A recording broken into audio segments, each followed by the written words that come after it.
Bismillahirrahmanirrahim. Assalamualaikum warahmatullahi wabarakatuh. Alhamdulillahirabbil alamin. Assalatu wassalamu ala asrofil anbiya'i wal mursalin wa ala alihi wa ashabihi ajmain amma ba'du. Alhamdulillahirabbil alamin. Yang pertama, marilah kita panjatkan rasa dan puji syukur kita kepada Allah Subhanahu wa taala yang telah memberikan nikmatnya kepada kita sehingga pada kesempatan pagi yang berbahagia ini kita masih dapat melaksanakan Zoom meeting atau kajian Zoom Ramadan online pada episode yang kelima dengan materi pada pagi hari ini akan disampaikan oleh Ahmad Hisham Malik selaku penyuluh bidang radikalisme. Salawat bertas salam semoga tetap terlimpahkan kepada junjungan kita Nabi Muhammad SAW yang telah menuntun umatnya dari zaman kebodohan moral menuju zaman akhlakul kalimah dan semoga kita termasuk di dalamnya. Selanjutnya, saya di sini sebagai moderator akan membacakan acara pada kesempatan pagi hari ini. Yang pertama pembukaan, yang kedua adalah kajian. Memasuki acara yang pertama adalah pembukaan. Marilah acara pada kesempatan pagi hari ini kita buka dengan umul kitab Al-Hadiniyah Sholihah Al-Fatihah. A'udzubillahi minasyaitonir rajim.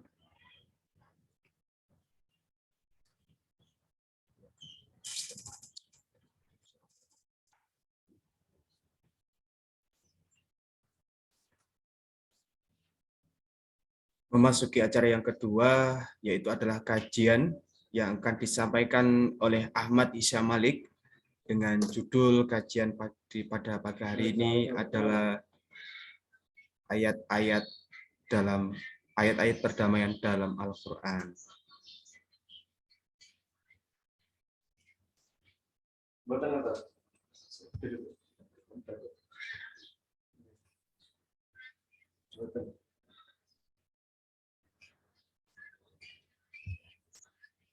Sambil menunggu pemateri siap,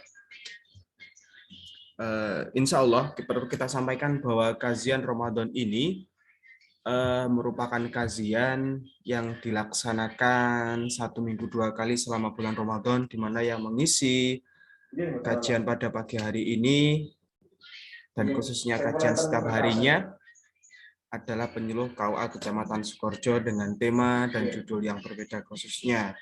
Dan insya Allah di pertengahan Ramadan ini kita juga sudah hampir pada setengah dari materi, di mana nanti ada sebuah kejutan ataupun door prize bagi yang mengikuti Zoom ini. Seperti itu.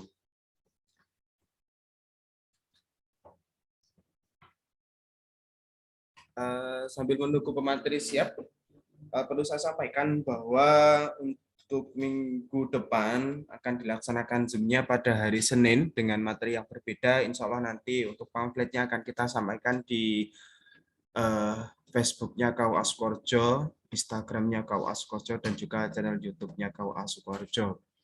Pripun Mas Malik sudah siap?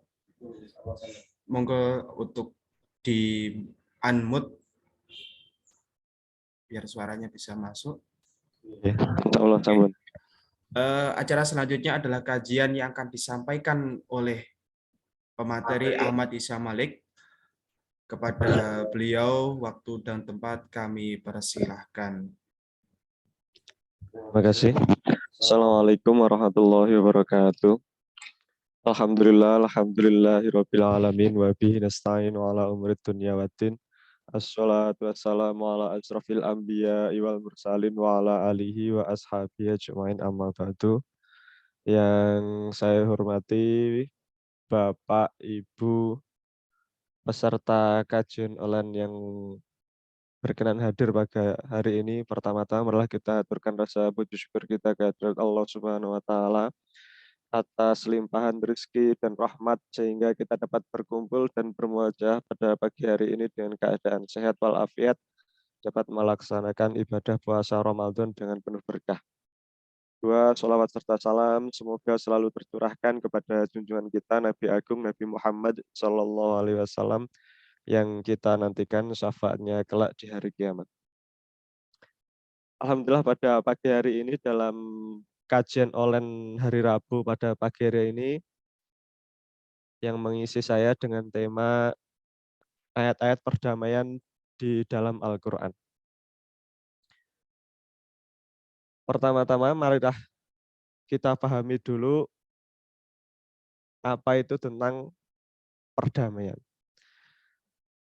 Dalam definisi perdamaian, dalam buku kajian konflik dan perdamaian, ada beberapa definisi perdamaian. Yang pertama adalah yang dinamakan perdamaian itu tidak ada perang.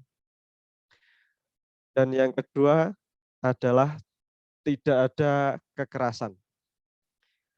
Dan yang ketiga itu adalah tidak semena-mena. Jadi yang dimaksud dengan perdamaian itu ada tiga, saya ulangi lagi. Yang pertama tidak ada perang, yang kedua tidak ada kekerasan, dan yang ketiga adalah tidak semena-mena. Masalah yang saya akan bahas dalam kajian pada pagi hari ini adalah agama Islam itu kan damai dan agama Islam itu indah. Tapi perlu diketahui bahwasanya dalam agama Islam itu terdapat berbagai macam aliran dan terdapat berbagai macam ormas, kelompok, dan sebagainya. Nah, di dalam aliran-aliran Islam ini ada yang beraliran radikal, ada juga yang beraliran perdamaian, menjaga perdamaian, ada yang menegakkan dengan dakwah dengan cara yang keras, dengan cara frontal, ada juga dengan yang menegakkan dakwah dengan cara damai, dengan maulidhah hasanah dan ihsan.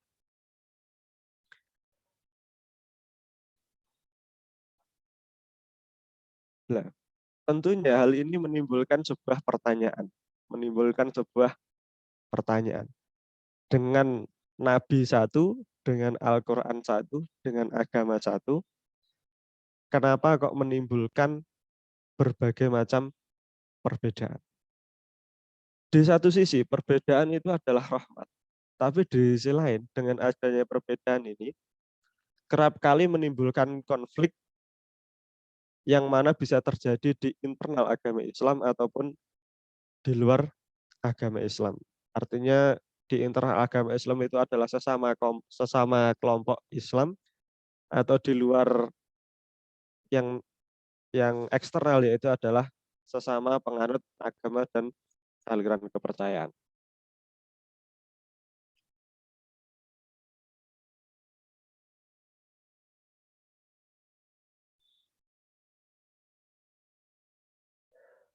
Ya, yang mana bahwasanya konflik-konflik ini seharusnya bisa dihindari. Karena agama Islam itu adalah rahmatan lil alamin. Bahwa agama Islam itu agama yang damai dan agama yang indah. Dan oleh karena itu jadilah pertanyaan, apakah Al-Quran ini mengajarkan kekerasan juga ataukah tidak hanya mengajarkan perdamaian saja? Nah, sebelum memulai materi ini ya, saya terangkan dulu landasan pemikiran dan landasan permasalahan kajian kita ke depan seperti apa. Langsung kita mulai. Bahwasanya agama Islam itu adalah agama rahmatan lil alamin. Yang mana sebagai landasan agama Islam itu yang paling utama yaitu adalah Al-Quran, dan yang kedua adalah hadis. Dalam mazhab Syafi'iyah ditambah dengan ijma' dan qiyas. Agama Islam sebagai agama rahmatan lil alamin, salah satu yang saya akan jadikan pedoman untuk kajian pada hari ini adalah ayat-ayat perdamaian di dalam Al-Quran.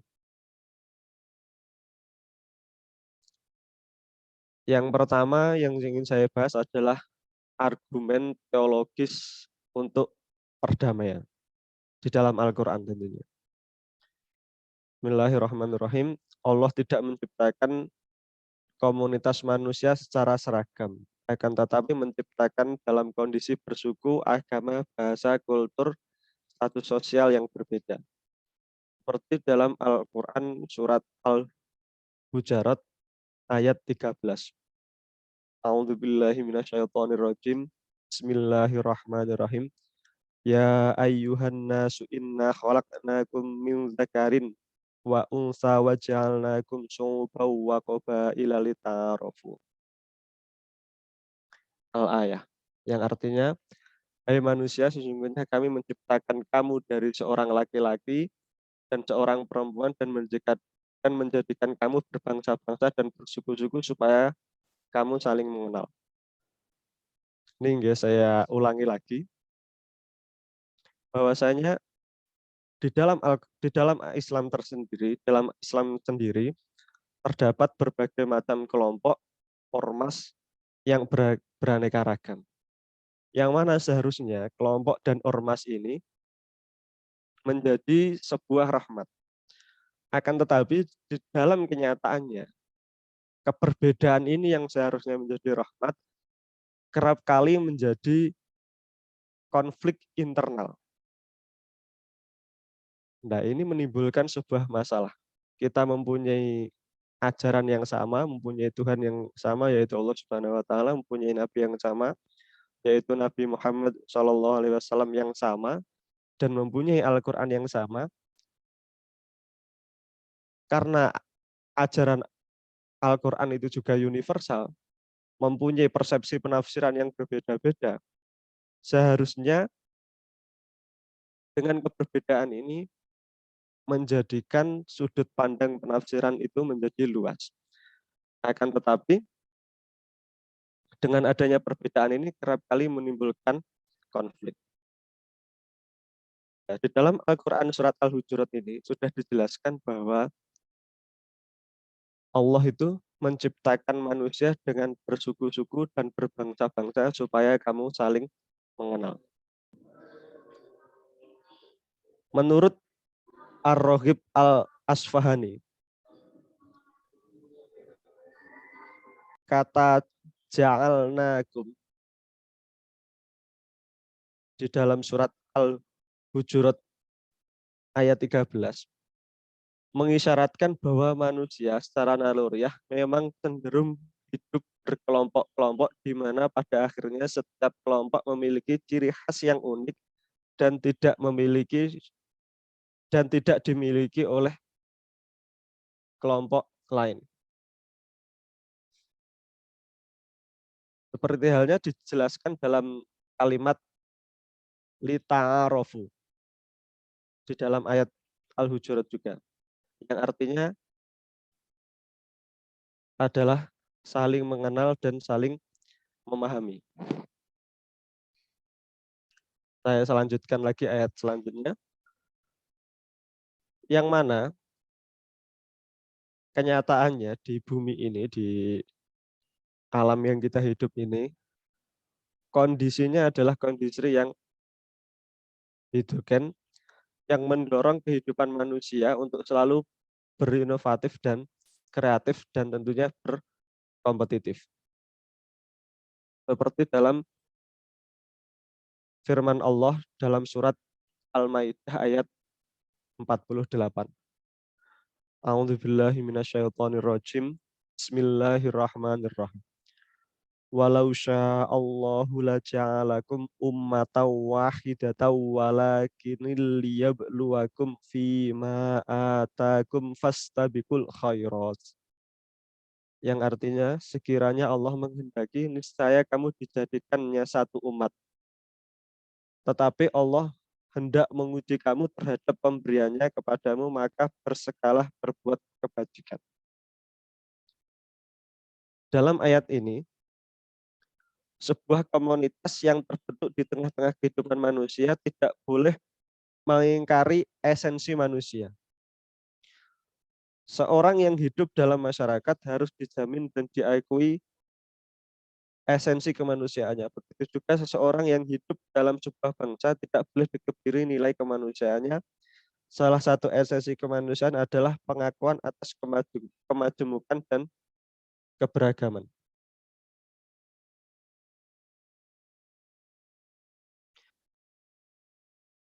Menurut Yusuf Qaradawi, dalam karyanya yaitu Karakteristik Islam, menempatkan term insania atau kemanusiaan sebagai ciri yang kedua dari 7 karakteristik Islam. Yang mana ketujuh karakteristik tersebut di antara Robbaniyah yaitu ketuhanan, insaniyah kemanusiaan, syumul universal, wasotiyah atau medrot, al-waqiyah kontekstual, al-wujud jelas, dan tatawur atau transformasi dan sabat konsistensi. Jadi dalam ayat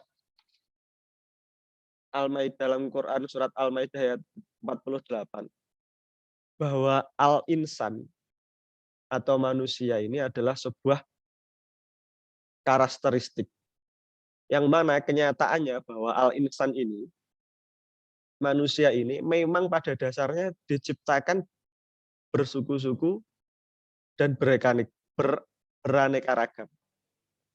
Tentunya Allah menciptakan bersuku-suku, beraneka ragam dan sebagainya adalah bukti bahwa kebesaran Allah dan tujuannya yaitu adalah supaya untuk saling mengenal, saling toleransi. Jadi itu tadi ya pembahasan yang pertama saya yaitu mengenai argumen teologis atau dasar teologis tentang perdamaian. Bahwa ini di dalam Al-Quran ya, dasar argumen teologis tentang perdamaian di dalam Al-Quran. Yang pertama adalah bahwa Allah itu bahwa al-insan atau manusia tersendiri itu mempunyai sifat keanekaragaman bersuku-suku agar saling mengenal seperti halnya dalam Quran Al-Hujurat ayat 13 dan juga al-insan ini sebenarnya disampaikan juga dalam Al-Maidah bahwa Allah itu sebenarnya bisa menciptakan manusia itu hanya dengan satu suku. Tetapi Allah ini hendak menguji terhadap pemberiannya kepadamu, maka bersegeralah berbuat kebajikan. Yaitu tentang al-ihsan. Lalu kita bahas tentang tema selanjutnya. Saya ulangi lagi tentang dasar pemikiran kajian pada siang hari ini. Yang pertama adalah agama kita ini satu, yaitu Islam. Kita menyembah Tuhan yang sama, yaitu Allah Subhanahu wa Ta'ala, mempunyai kitab yang satu, yaitu Al-Quran. Dan Allah menciptakan manusia secara beraneka ragam. Maka suatu hal yang lumrah apabila dalam Islam itu mempunyai keanekaragaman dalam berpikir dan akhirnya menciptakan suatu kelompok yang beraneka ragam pula. Akan tetapi kenyataannya ketika keanekaragaman kelompok ini seharusnya membawa rahmat, membawa keterbukaan dan keluasan pemikiran, tapi kerap kali menimbulkan konflik. Itu dasar pemikirannya. Lanjut kepada pembahasan kedua, yakni faktor-faktor penyebab konflik. Jika ada perdamaian, lawan kata perdamaian yaitu adalah konflik. Tentu saja ada banyak sekali hal yang bisa memicu konflik dalam masyarakat. Jika disebutkan penyebabnya dari kasus satu persatu, maka akan didapatkan daftar yang sangat panjang tentang penyebab terjadinya konflik dalam masyarakat. Untuk itu saya akan mengambil secara global di dalam pendapat-pendapat para ulama mengenai konflik keagamaan. Ini konflik keagamaan gitu. Abdul Mustaqim menyebutkan setidaknya ada 5 penyebab yang diisyaratkan Al-Quran, diantaranya adalah fanatisme berlebihan yang mendorong orang cenderung hanya melihat kelompoknya lah yang paling benar. Seperti dalam Quran surat Al-Mu'minun ayat 53. Yang kedua, ekstrim dalam beragama memicu seorang untuk bertindak keras dan tidak toleran terhadap agama lain dan anti perdamaian.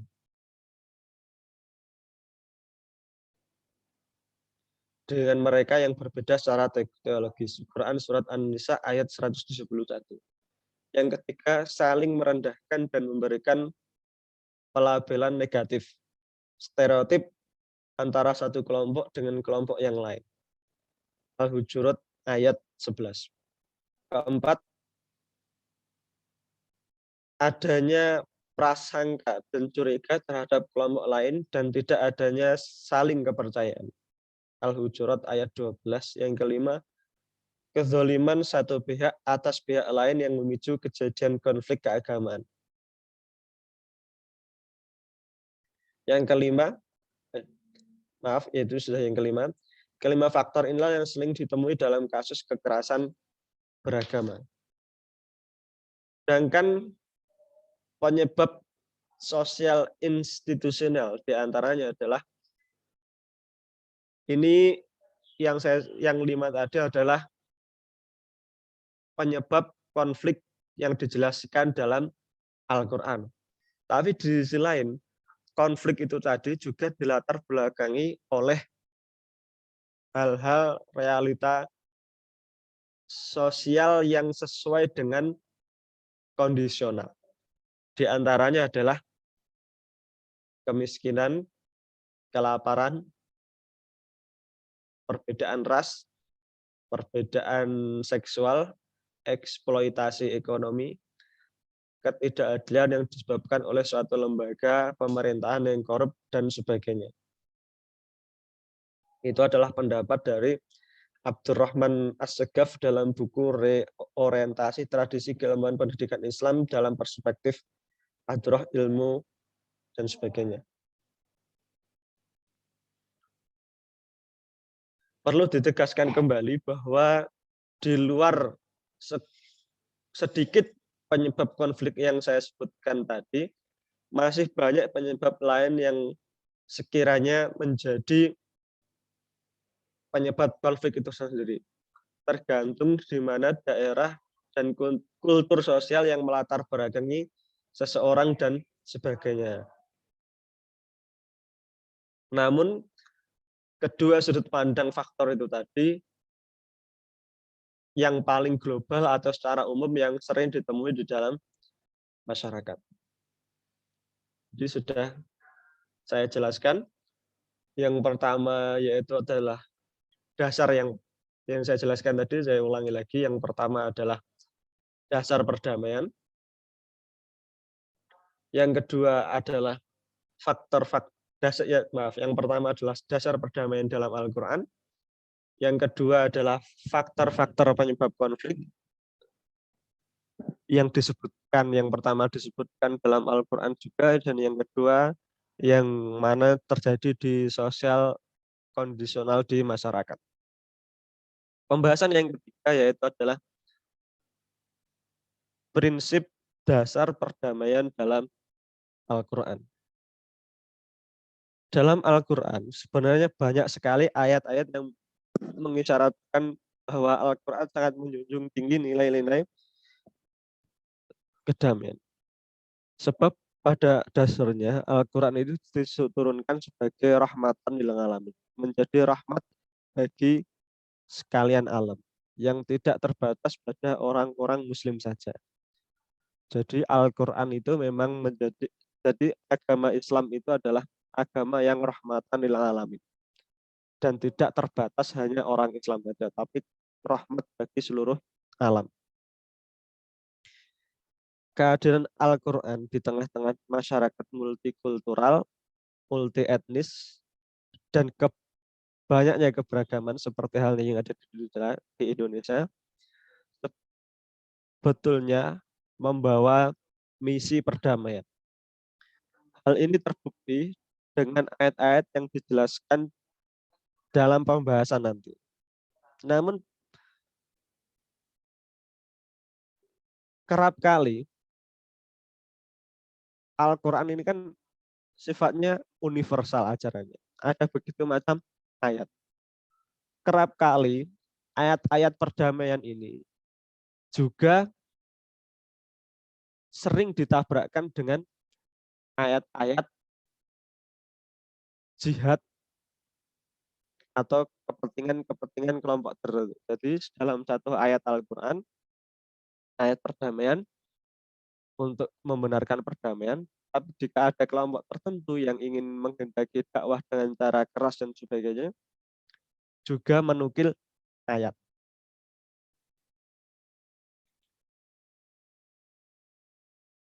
Oleh karena itu, karena pembahasan pada siang hari ini adalah fokus pada ayat perdamaian,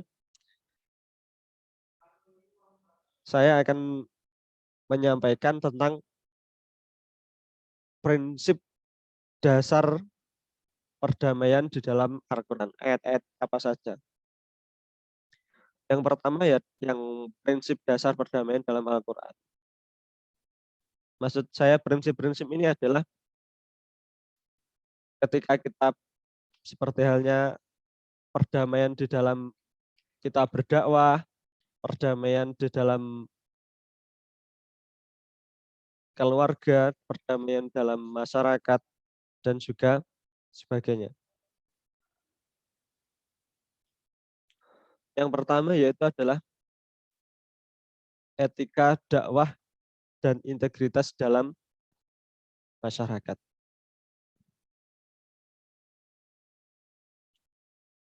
Seperti dijelaskan dalam Quran Surat An-Imran ayat 110, langsung artinya mohon ya. Kamu adalah umat yang terbaik yang dilahirkan untuk manusia, menyuruh kepada yang ma'ruf dan mencegah dari yang mungkar, dan beriman kepada Allah. Sekiranya ahli kitab beriman, tentulah itu lebih baik bagi mereka. Di antara mereka ada yang beriman dan kebanyakan mereka adalah orang-orang yang fasik.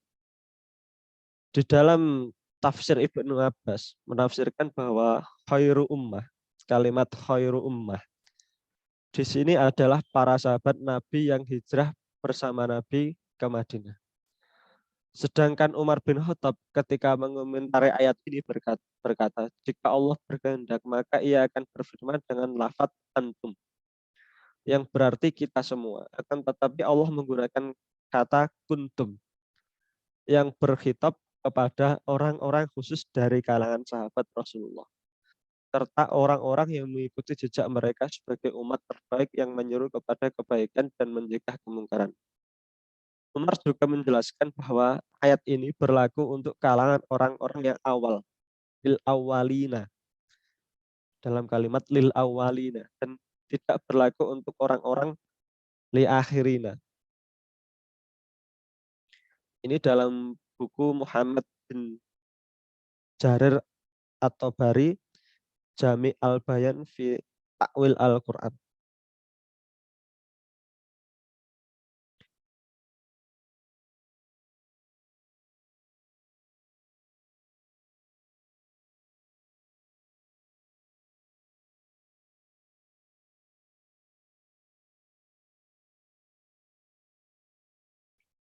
Nah, syarat untuk menjadi khairu ummah dalam ayat ini memiliki 3 syarat. Yang pertama amar ma'ruf, nahi mungkar, dan yang ketiga yaitu adalah beriman pada Allah Subhanahu wa taala.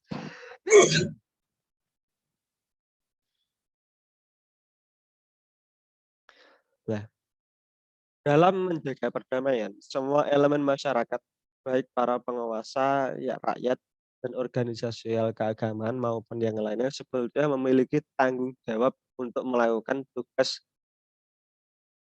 ini. Namun yang terjadi di lapangan nampaknya berbeda dengan semangat Al-Quran. sebagaimana Islam justru melakukan keduanya dengan cara kekerasan. Jadi saya ulangi lagi, dalam kenyataan bahwa di dalam Islam tersendiri pun ada berbagai macam aliran yang mana dalam menyampaikan dakwah kepada masyarakat itu seringkali dengan cara kekerasan, tidak dengan cara bil hikmah dan maulidhah hasanah. Nah, ini seringkali juga oleh saya sendiri kadangkala mencederai semangat Al-Quran. Dalam menyuruhkan kebaikan atau mencegah keburukan, seseorang harus melakukan dengan cara yang diajarkan Al-Quran sebagaimana tercantum dalam Quran Surat An-Nahl ayat 125. Yang artinya, serulah kepada jalan Tuhanmu dengan hikmah dan pelajaran yang baik dan bantulah mereka dengan cara yang baik. Sesungguhnya Tuhanmu dialah yang lebih baik mengetahui tentang siapa yang tersesat dari jalannya. Dan dialah yang lebih baik mengetahui orang-orang yang mendapat petunjuk. Tafsir dari Quran Surat An-Nahl ayat 125 menurut Al-Qurtubi menyebutkan bahwa ayat ini diturunkan di Mekah ketika Nabi diperintahkan untuk mengadakan perjanjian damai dengan orang Quraisy. Jadi Nabi pun itu membuat perjanjian damai dengan orang suku Quraisy. Ini perdamaian apa? Perdamaian Hudaibiyah atau dengan perjanjian Hudaibiyah. Sedangkan kata hikmah dalam ayat ini ditafsirkan dengan Al-Quran dan perkataan yang bijak dan baik serta mengandung argumen yang jelas tentang kebenaran. Dari penjelasan ini dapat disimpulkan bahwa menyuruh kebaikan dan mencegah keburukan itu haruslah disampaikan dengan etika. Sebagaimana yang dijelaskan Al-Quran yang ramah dan sopan. Jika hal ini dijalankan, maka insya Allah tidak ada yang namanya kekerasan yang mengatasnamakan agama karena Al-Quran. Karena Al-Quran itu sendiri mempunyai sifat yaitu adalah rahmatan lil alamin. Bukan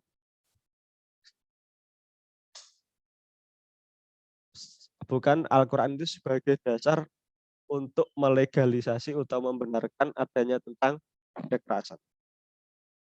Saya ulangi lagi, nggih. Al-Quran ini mempunyai sifat yaitu rahmatan lil alamin, yaitu adalah rahmat bagi seluruh alam. Di dalam Al-Quran ini mempunyai dasar, mempunyai ayat yang mana menganjurkan dakwah dengan cara bil hikmah dan maulidhah hasanah, dengan cara perdamaian. Tapi di sisi lain, orang-orang yang melakukan dakwah dengan cara kekerasan itu pun juga mengambil dalil, mengambil ayat dari Al-Quran. Dan juga tentang kisah-kisah Nabi Muhammad. Nah, hal ini menjadi sebuah momok, menjadi sebuah problem. Bagi orang yang tidak memahami Al-Quran, khususnya yang non-muslim daerah barat dan sebagainya, yang mana memandang Al-Quran ini adalah sebagai dasar atau kitab yang mengajarkan kekerasan. Jadi jangan salah paham ya, bahwa orang-orang yang melakukan kekerasan dan sebagainya itu juga berargumen menggunakan ayat-ayat di dalam Al-Quran. Tapi kita sebagai umat Islam yang moderat, yang cinta perdamaian, kita juga harus menunjukkan bahwa Al-Quran ini adalah rahmatan lil alamin. Kita harus menunjukkan bahwa kita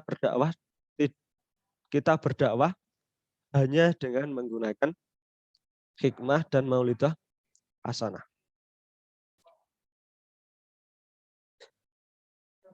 Alhamdulillahirabbil alamin.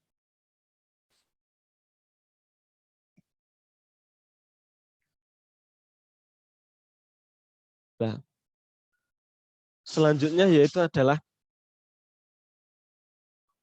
tadi perdamaian dalam Al-Quran yang pertama adalah etika dakwah di dalam Al-Quran. Ya, bentuk-bentuk perdamaian dalam Al-Quran yang pertama yang saya bahas adalah etika dakwah dalam Al-Quran, dan yang kedua adalah perdamaian dalam berperang. Dan ternyata dalam peperangan pun juga ada yang namanya perdamaian. Seperti dalam Quran surat Al-Anfal ayat 61. Dan jika mereka condong kepada perdamaian, maka condonglah kepadanya dan bertawakallah kepada Allah. Sesungguhnya dialah yang maha mendengar lagi maha mengetahui. Ayat ini menunjukkan betapa Islam sangat diplomatis dan cinta damai. Ayat ini menurut Ibnu Asyur merupakan lanjutan penjelasan dari ayat yang sebelumnya yang membahas tentang hubungan perjanjian dengan musuh dalam sebuah peperangan. Di antaranya adalah tentang apakah mereka menepati janji atau mengkhianati. Perintah untuk selalu siap siaga dan menjelaskan dan penjelasan damai ketika mereka meminta damai. Ketika pihak musuh meminta gencatan senjata atau minta damai, maka Islam pun harus menyetujuinya. Hal ini dipahami dari kata al-salm sendiri yang memiliki arti kedamaian atau kebalikan dari perang. Ada yang menarik dari ungkapan ayat ini. Alasan penggalan wa in januhu lis-salm tidak diungkapkan wa in tolabul salam adalah karena pihak musuh atau orang musyrik tersebut belum sampai pada titik yang jelas apakah ia mau benar-benar berdamai atau cuma tipu muslihat saja. Hal ini ditunjukkan oleh ayat sebelumnya yang mengungkapkan, dan jika kamu khawatir akan terjadinya pengkhianat dari satu golongan, maka kembalikanlah perjanjian itu kepada mereka dengan cara yang jujur. Sungguhnya Allah tidak menyukai orang-orang yang berkhianat. Quran surat Al-Anfal ayat 58. Jadi, jika ternyata pihak musuh benar-benar ingin berdamai, maka sudah menjadi kewajiban pihak muslim untuk menerima perdamaian. Akan tetapi, jika mereka melanggar perjanjian perdamaian, maka batal belah perjanjian tersebut. Dari penjelasan ini dapat dikatakan bahwa Al-Quran sendiri sangat menjunjung tinggi budaya damai bahkan dalam perang sekalipun. Jadi budaya damai di sisi lain ketika dakwah Al-Quran juga mengatur atau menjelaskan bahwa dakwah itu dengan cara bil hikmah dan maulidhah hasanah. Di sisi lain ketika masa perang ini terjadi di masa Rasulullah, Al-Quran pun juga mengatur bahwa di dalam perang sekalipun, di dalam masa perang sekalipun ada juga perdamaian dalam masa perang, yaitu dengan cara gencatan senjata dan memenuhi perjanjian. Selanjutnya adalah budaya perdamaian dalam keluarga. Dalam Quran surat An-Nisa ayat 128 yang artinya, dan jika seorang wanita khawatir akan nusuk atau sikap tidak acuh dari suaminya, maka tidak mengapa bagi keduanya mengadakan perdamaian yang sebenar-benarnya, dan perdamaian itu lebih baik. Dalam Asbabun Nuzul Al-Quran surat An-Nisa ayat 128, ayat ini menurut sebagian ahli tafsir berkenaan dengan salah satu istri Rasulullah, yaitu Saudah bin Zam'ah yang sudah lanjut usia. Karena khawatir diceraikan oleh Rasulullah, ia rela mengorbankan hari gilirannya kepada Sayyidah Aisyah dan kemudian Rasulullah menerimanya. Meskipun hadis ini dinilai mursal dan gharib oleh sebagian kritikus hadis, Ibnu Katsir menyebutkan banyak riwayat tentang asbabun nuzul ayat ini. Ada riwayat mengatakan bahwa perempuan yang minta damai dengan suaminya ini bukanlah Rasulullah, akan tapi sahabat Rasulullah yang tidak memiliki keturunan Kemudian istrinya menghalalkan suaminya untuk menikah lagi agar memiliki keturunan. Dari berbagai macam asbabun nuzul dapat diartikan kesimpulan bahwa ayat ini turun berkenaan dengan status perkawinan yang dikhawatirkan rusak. Kemudian dianjurkan mengadakan islah atau perjanjian atau perdamaian antara kedua belah pihak. Jadi apabila dalam sebuah keluarga ini dikhawatirkan kelak akan adanya perpisahan atau perceraian, Al-Quran pun juga menganjurkan untuk mengadakan islah atau perdamaian atau perjanjian antara kedua belah pihak. Perdamaian tersebut boleh jadi penghalalan menikah, ini menurut asbabun nuzul ya, penghalalan menikah lagi bagi suami atau memberikan hadiah yang lain. Pesan yang penting yang disampaikan ayat ini adalah kalimat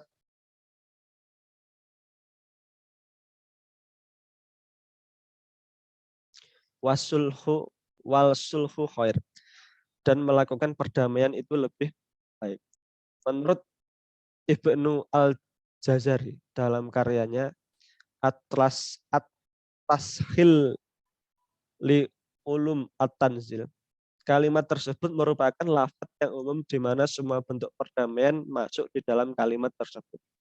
Misalnya perdamaian antar keluarga, antar masyarakat, dan sebagainya. Jadi dalam keluarga pun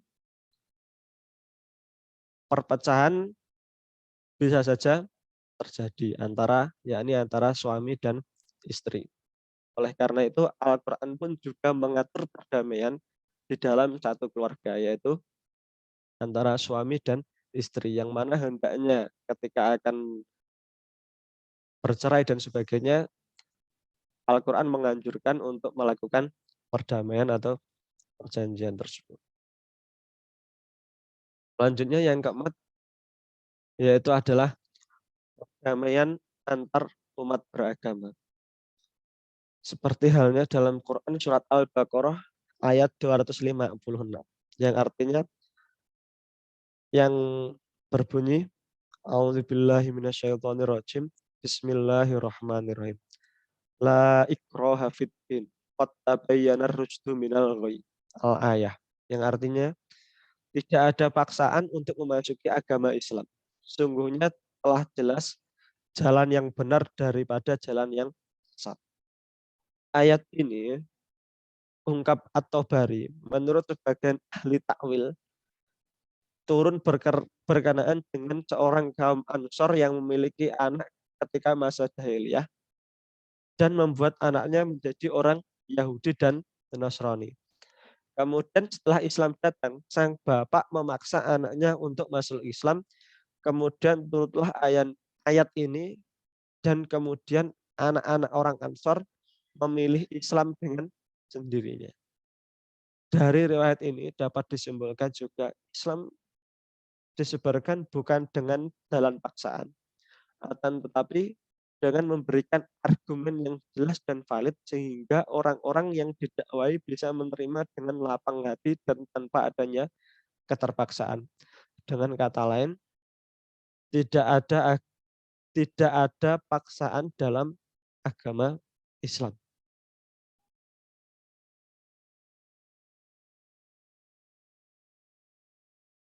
Alhamdulillah, dari kajian pada siang hari ini saya jelaskan bahwa argumen permasalahan atau latar belakang permasalahan ini bagi yang baru bergabung, latar belakang masalah ini adalah agama Islam itu agama yang damai, agama yang indah. Dalam agama Islam itu terdapat beraneka ragam kelompok agama, beraneka ragam kelompok, aliran, organisasi, dan sebagainya. Dan seharusnya keanekaragaman ini menjadi sebuah keuntungan, menjadi sebuah keistimewaan dalam Al-Quran. Karena dengan beraneka ragamnya pemikiran, beraneka ragamnya sudut pandang, membuat Al-Quran ini lebih luas dalam penafsiran, lebih maju dalam ilmu pengetahuan. Akan tetapi kenyataannya seringkali perbedaan ini tidak mengacu kepada kebaikan, akan tetapi lebih mengacu kepada sesuatu hal yang negatif, yakni kekerasan dan perbedaan pendapat dengan cara yang salah. Padahal Al-Quran mempunyai sifat rahmatan lil alamin, membawa rahmat bagi seluruh alam. Perlu disadari bahwa orang yang melakukan dakwah dengan cara kekerasan, dengan cara jihad, dengan cara perang, organisasi-organisasi yang lain, itu juga membaca Al-Quran dan itu juga memahami Al-Quran. Dalam artian setiap gerakan mereka juga didasari atas tafsir atas tafsir Al-Quran. Oleh karena itu, saya menyampaikan kajian ayat-ayat perdamaian dalam Al-Quran ini juga ingin menunjukkan bahwa jangan sampai bahwa Al-Quran ini dianggap oleh pihak luar, yakni pihak non-muslim, bahwa Al-Quran ini adalah ajaran yang mengajarkan tentang peperangan dan kekerasan. Tapi bahwa sebenarnya Al-Quran ini mempunyai sifat rahmatan lil alamin, bahwa di dalam ayat Al-Quran itu juga mengandung ayat-ayat perdamaian. Seperti yang saya uraikan ini tadi. Dan alhamdulillah pada siang hari ini telah saya akhiri, dan kesimpulannya adalah dari penjelasan saya tadi dapat dikatakan bahwa Al-Quran sebenarnya sangat menjunjung tinggi nilai perdamaian. Perdamaian yang tersurat maupun yang tersirat di dalam Al-Quran mencakup semua aspek kehidupan. Di antaranya adalah perdamaian dalam keluarga, dalam masyarakat yang multikultural, perdamaian antar umat beragama, bahkan perdamaian dalam peperangan. Selagi jalan damai bisa dilakukan, maka mengapa harus ada peperangan yang harus dilaksanakan? Jika masyarakat Muslim Indonesia memahami secara benar dan mengamalkan ayat-ayat tadi yang telah saya jelaskan, maka saya yakin bahwa Indonesia akan menjadi negeri impian sebagaimana disebutkan dalam Al-Quran sebagai baldatun thayyibatun warabun ghafur, negeri yang makmur dan disayang Tuhan. Oleh karena itu, ayat-ayat tentang perdamaian ini sudah selayaknya kita sosialisasikan dalam kehidupan bermasyarakat dengan berbagai macam metode yang baik, melalui ceramah-ceramah, seminar, penulisan, dan sebagainya. Sekian dari saya. Wallahul muwaffiq ila aqwamit thoriq. Assalamualaikum warahmatullahi wabarakatuh.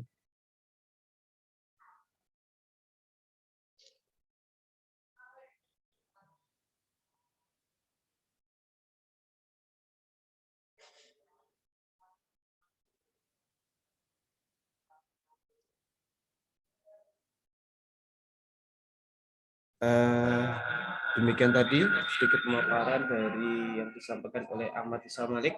Mungkin bagi teman-teman yang ingin bertanya bisa melambaikan tangan ataupun videonya dinyalakan dahulu, baru nanti untuk speakernya bisa dinyalakan.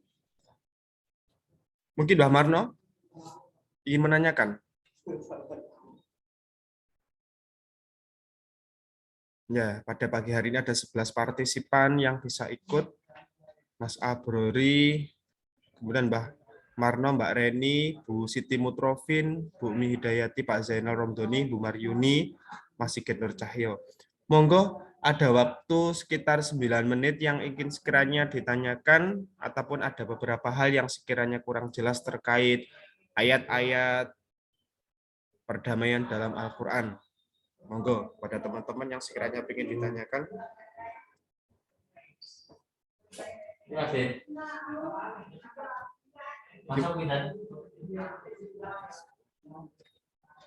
Monggo teman-teman yang sekiranya ingin ditanyakan, mumpung masih ada waktu.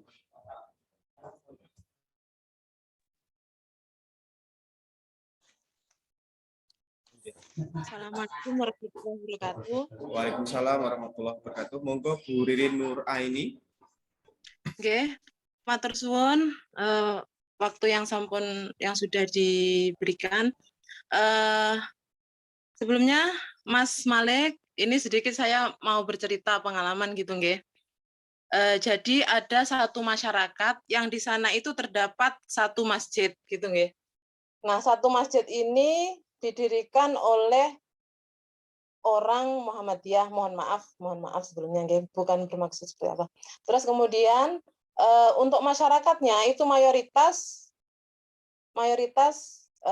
NU ngoten. Nah, sampai saat ini itu problemnya adalah sebagian masyarakat itu tidak mau jamaah ke masjid tersebut gitu. Problemnya sampai saat ini seperti itu. Nah, menurut Mas Malik sendiri kira-kira problem solving-nya dari permasalahan ini itu bagaimana? Alternatif solusinya itu apa gitu. Itu nggih, cukup. Terima kasih. Oke, matur suwun Bu Ririn Nur Aini. Monggo Mas Malik bisa langsung ditanggapi. Terima kasih.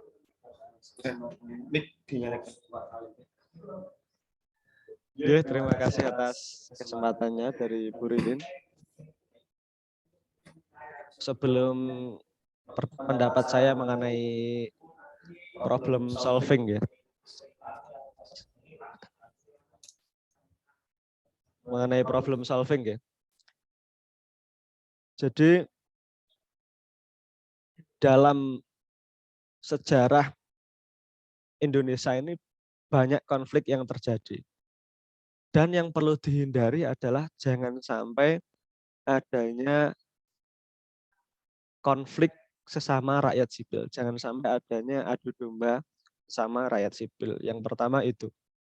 Jadi jangan sampai rakyat sipil ini sesama rakyat sipil karena berbeda aliran, berbeda kepercayaan dan kebagiannya atau berbeda kelompok. Jangan sampai adanya perlawanan atau rakyat sipil yang satu menghadapi rakyat sipil yang lain. Ini itu yang paling penting. Itu dasar hukumnya. Jadi problem solvingnya itu adalah masyarakat itu kan memiliki seseorang yang dianut, orang yang digugu. Jadi tokoh masyarakat ini saya contohkan langsung ya. Misalkan. Jadi misalkan kelompok Muhammadiyah itu pun juga pasti memiliki tokoh Muhammadiyah yang digugu atau bahasanya itu sangat ditaati. Begitu juga kelompok yang non Muhammadiyah ini, mungkin NU, ini pasti juga memiliki kiai ataupun tokoh yang ditaati. Dan tentu saja kedua tokoh ini yang berdialog mendengarkan menjelaskan kepada kelompoknya masing-masing. Jadi jangan sampai masyarakat versus masyarakat, tetapi biarkan masyarakat yang dibimbing oleh tokoh kelompoknya sendiri. Dan tentunya sebagaimana peran pemerintah, entah itu kepala desa, entah itu dari Kementerian Agama dan sebagainya, yaitu adalah menjembatani. Jadi jangan sampai terjadi argumen antara masyarakat dan masyarakat. Jadi solusinya sederhana. Ada tokoh masyarakat yang non Muhammadiyah itu tadi menjelaskan kepada masyarakatnya, menjelaskan kepada kelompoknya, misalkan Kiai NU yang sepuh yang ditokohkan atau dari MWC NU yang ditokohkan, biarkan berdakwah dengan masyarakatnya bahwa jamaah itu baik dan sebagainya dan tentunya dengan musyawarah masyarakat dan persetujuan masyarakat. Dan begitu juga yang membangun masjid itu tadi, yang Muhammadiyah itu tadi, dan peran pemerintah yaitu kepala desa, kepolisian kalau ada konflik dan sebagainya, dan Kemenak yang memediasi dan sebagainya. Jadi dan tentunya permasalahan konflik yang mengakar ini nah konflik mboten kula mboten ngertos nggih, karena ini adalah kula juga tidak memahami. Itu pasti jika mengakar maka dibutuhkan waktu beberapa generasi untuk bisa menyelesaikan permasalahan tersebut. Terima kasih. Sekian. Oke. Terima kasih dari Mas Malik. Mungkin masih ada sekitar waktu kurang lebih sekitar 3 menit. Monggo kepada teman-teman ataupun peserta Zoom yang ingin menanyakan beberapa hal, masih ada waktu seperti itu.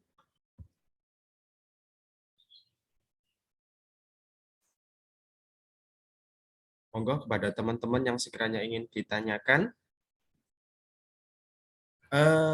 Insya Allah untuk materi pada pagi hari ini sudah cukup. Mungkin Mas Malik ingin menyampaikan sepatah atau dua kata sebagai penutup. Mbah Sumarno ingin menanyakan apa? Boten dicek. Oh, mungkin kepencet. Mungkin demikian kajian dari Mas Malik selaku pemateri. Monggo sedikit sepatah dua kata disampaikan sebagai penutup pada kajian pagi hari ini. Monggo Mas Malik. Terima kasih untuk kajian pagi ini. Sudah saya sampaikan pada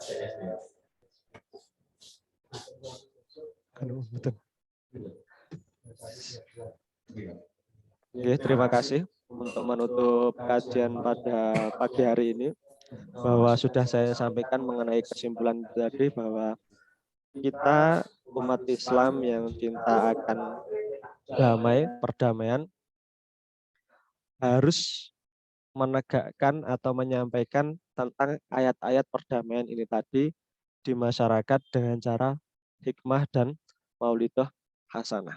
Dan yang terpenting adalah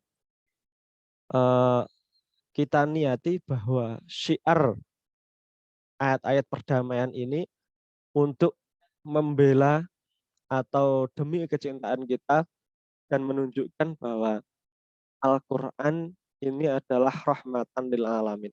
Dan anggapan Al-Quran adalah sebagai dasar perilaku terorisme dan sebagainya itu adalah salah. Saya ulangi lagi bahwa kita umat Islam yang cinta akan perdamaian harus menunjukkan bahwa ayat-ayat dalam Al-Quran kepada masyarakat umum dengan cara hikmah dan maulidah hasanah. Dengan tujuan bahwa semangat Al-Quran yaitu adalah rahmatan lil alamin, rahmat bagi seluruh alam, dan membantah bahwa Al-Quran itu bukan dasar dari tindakan terorisme. Sekian dari saya. Wallahul muwaffiq ila aqwamit thoriq. Assalamualaikum warahmatullahi wabarakatuh. Waalaikumsalam warahmatullahi wabarakatuh. Demikian kajian yang disampaikan oleh Ahmad Isya Malik selaku bidang radikalis KUA Kecamatan Sukoharjo. Masih ada waktu 1 menit untuk silaturahmi, monggo bisa dinyalakan unmute-nya. Namun sebelum itu saya selaku moderator apabila ada salah kata dalam menyampaikan materi ataupun mengatur acara pada pagi hari ini, mohon maaf yang sebesar-besarnya. Dan insya Allah kita akan berjumpa lagi pada hari Senin dengan tema yang berbeda khususnya. Nanti bisa untuk rekaman video ini bisa dilihat di Facebook-nya KUA Sukoharjo, Instagram-nya KUA Sukoharjo, dan channel YouTube-nya KUA Sukoharjo. Jangan lupa subscribe, like, and share. Terima kasih dari saya, kurang lebihnya mohon maaf. Assalamualaikum warahmatullahi wabarakatuh.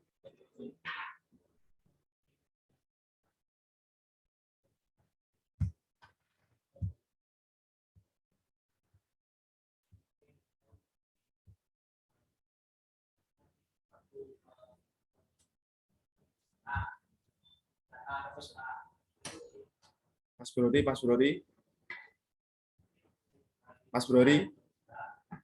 Brody, brother, masuk. Ndak gelem takok ya.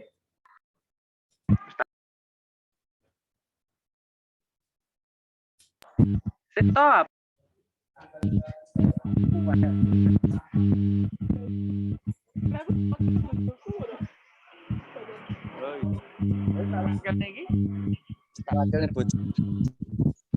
Matur suwun Bu Ririn Nur Aini atas partisipasinya.